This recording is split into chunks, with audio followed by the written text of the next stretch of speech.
The spirit consciousness की दुनिया में आपका स्वागत है। आज हम पहुंच चुके हैं मॉड्यूल 12 के आखिरी हिस्से पर, जो है अन्य दृष्टिकोण।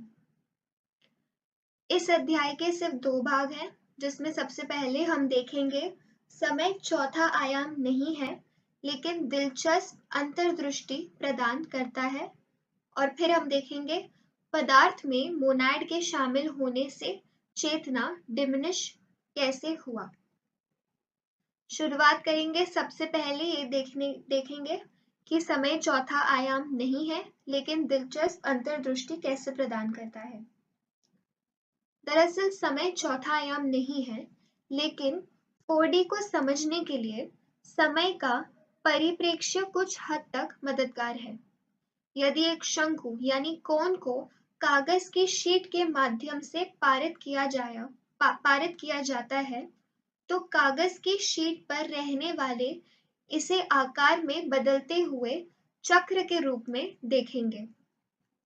जाहिर है, जा रहा है एक ही शंकु के कुछ हिस्सों के रूप में हलकों के विभिन्न आकारों को समझने में सक्षम नहीं होगा।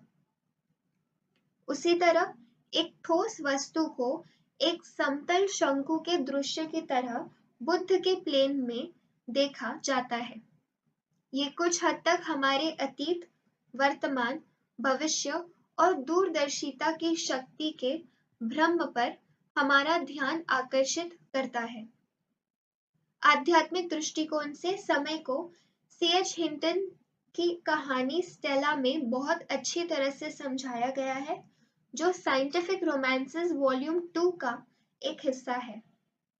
यहाँ तक कि द सीक्रेट डॉक्ट्रिन के वॉल्यूम 1 में पेज 69 और इसके वॉल्यूम 2 में पृष्ठ यानी पेज 466 पर इस धारणा के 2 आकर्षक संदर्भ बने हैं।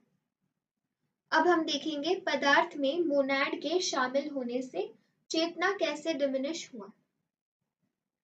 हम इसके विकास के शुरुआत में कल्पना कर सकते हैं। मोनाड अनंत आयामों में आगे बढ़ सकता है और कल्पना भी कर सकता है।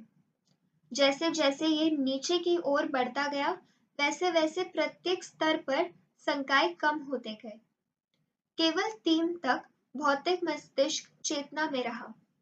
इसलिए पदार्थ में नीचे की ओर प्रवेश करके हम अपने आसपास के प्लेन्स के बारे में ज्ञान का एक बहुत ही छोटा हिस्सा छोड़ गए हैं।